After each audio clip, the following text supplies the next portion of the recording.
There is a country in Central Asia with mountains that rival the Alps, a road that crosses the second highest plateau on Earth, and valleys where people have lived the same way for 1,000 years. Instagram has almost no photos of it. Most travel channels have never been. 10 million people live here. Last year, fewer international tourists visited this entire country than walk through the Eiffel Tower in a single week. Its name is Tajikistan. Most people couldn't find it on a map. This is why that's about to change. Dushanbe. Start with the name. Dushanbe means Monday, named for the day its market once opened, centuries before it was a capital of anything. In 1929, the Soviets picked this cluster of villages to become a capital and built accordingly wide boulevards, monumental facades, government buildings scaled for a society they were trying to reorganize from the ground up. A city imposed on a place that had spent centuries as loosely connected valleys and khanates, not nations. It didn't hold. When the Soviet Union collapsed in 1991, Tajikistan fell into civil war within a year, 5 years of fighting, an estimated 50,000 to 100,000 dead. Up to a fifth of the population left the country entirely. Today, Dushanbe is quiet. Post-Soviet, there is no strip of international hotel chains, no English-language menus stacked outside restaurants competing for tourists. Nobody here has built anything for you yet. Which is exactly why the food hasn't been simplified for you either. The national dish is called Qurutob, and it has no international equivalent because no one exports it. Thin flatbread, torn by hand, soaked in a sauce made from Kurut, small dried balls of salted, sour cheese, dissolved in water until they turn liquid and sharp. Caramelized onion on top. Raw onion. Herbs, 1 bowl. Everyone's hands. It tastes like patience, like a country that spent centuries making a meal out of fermented cheese, stale bread, and whatever grew nearby. One of the best places to try it is Qurutob Restaurant Noor on Druzhby Narodov Street in Dushanbe, a no-frills local spot that specializes in exactly one dish and has built a following on doing it better than anywhere else in the city. A bowl runs a few dozen simoni, cash only. Locals go for the same reason anyone should. It's the most honest version of the dish in the capital. No adjustments made for outsiders. Eat it there, from a shared bowl with strangers, and you understand the country faster than any guidebook gets you. There's a saying here, if a Tajik has food but no bread, he will say he has no food. Bread naan isn't a side dish. It's offered to guests before anything else is. Before tea, before the first question is asked. And tea comes before everything. Poured hot into small handle-less cups from a china pot. Before business, before food, before you've said much of anything. The tea isn't really the drink. It's the signal you are a guest now, and you will be treated like one. Dushanbe is the calm before the film's real subject. Because 250 kilometers north, the country stops looking like a capital and starts looking like nowhere else on Earth. Fan mountains. This is what the Alps looked like before the cable cars. About 100 peaks. The tallest, Chimtarga, at 5,489 meters, and lakes that shouldn't be the color they are, glacial melt, sitting in bowls of scree at altitude, turquoise against gray stone with nothing else around. The most striking is Iskandarkul, named for Iskandar, the local name for Alexander the Great, who is said to have passed through these mountains around 329 BC. Local legend holds that one of his horses drowned in the lake. No cable cars here. No marked trails, no huts with Wi-Fi, no espresso bar at the summit. The fans get a fraction of the trekkers the Dolomites or the Swiss Alps see in a single weekend. In peak season here, you can walk an entire day and not see another person. That's not an accident of underdevelopment. It's the state before development arrives, before the branding, before the influencer geotags, before the trailhead gift shop. Extraordinary and empty, and those two facts are connected. One won't survive the other for long. The hospitality up here isn't a tourism product. Villagers offer tea, bread, sometimes a bed.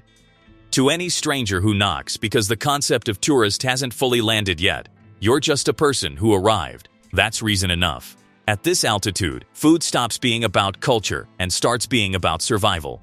Plov rice cooked in rendered mutton fat in a blackened iron cauldron over open fire isn't a signature dish here. It's calories in a place where calories are hard won.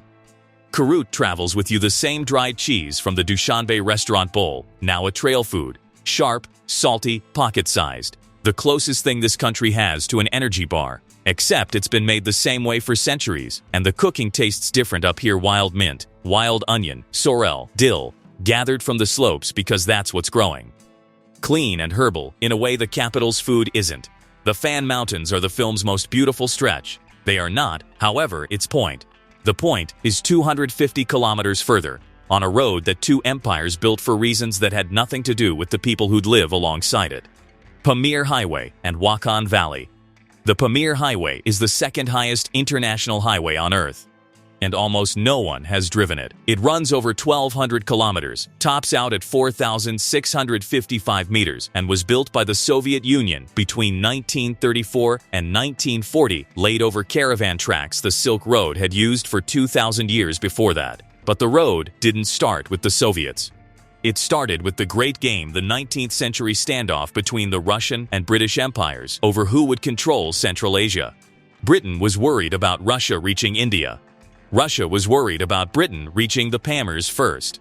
Neither empire asked the people who already lived in these mountains. They just sent surveyors, built outposts, and drew lines. The Pamir Highway is what that contest left behind. The villages along it are what the people who survived it left behind.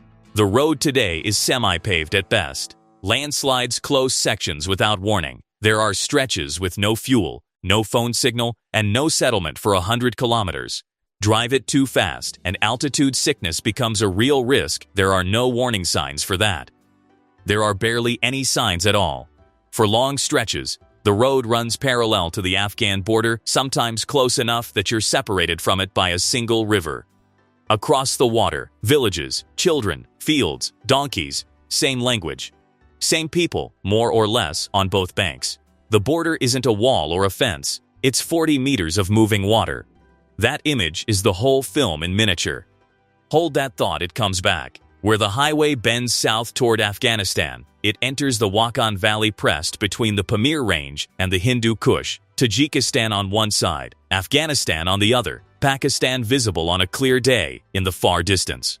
This valley was once a branch of the Silk Road itself, not just a road near it. Caravans moved through here for 1,000 years before any of the empires that later drew borders across it existed.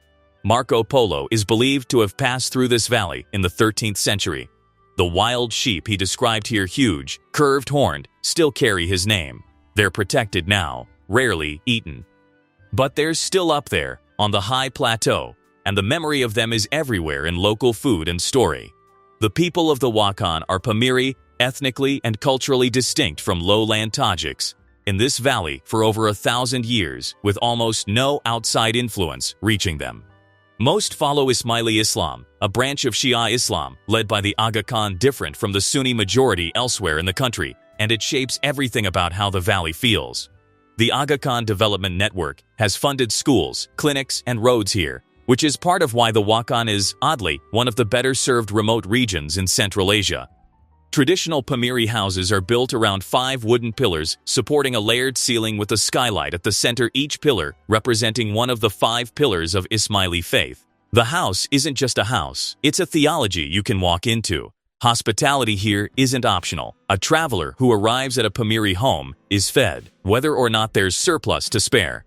Refusing the invitation isn't rude, it's an insult to the host that isn't easily undone. Come back to the river. From the Wakhan, you can stand on the Tajik bank and watch an entire Afghan village go through its day. Farmers in the fields, women carrying water, children running the paths. The Panj River is 30–40 meters wide in places. People on both banks speak Wakhi. Before any border existed, they were one community, not two. The river hasn't changed in 1,000 years. What it separates has. The high Pamirs even taste different. Tea here is made with butter and salt, not sugar, the same logic as Tibetan butter tea, because at this altitude and cold, fat and salt keep you alive. It's the first thing a host offers. Before food, before conversation.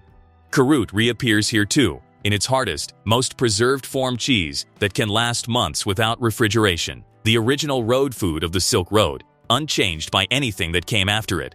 And in winter, when the passes close and the valley is cut off from the rest of the world for months at a time, It's Mastoba that keeps people fed a simple soup of rice, vegetables, and meat. Cooked in nearly every Pamiri home, nothing about it is fancy. That's the point. Every place now overrun with tourists was, at some point, exactly what Tajikistan is right now. Empty, untouched, known only to the people who live there, and the rare few who made the effort to find it. That moment never lasts. The road gets paved, the flights get cheaper. The photos start appearing online, and the thing that made the place worth finding gets a little harder to find every year. Tajikistan is in that moment right now, sitting right on the edge of the world's attention, barely. If you're the kind of person who wants to see a place before the world does, this is it. And the clock is running.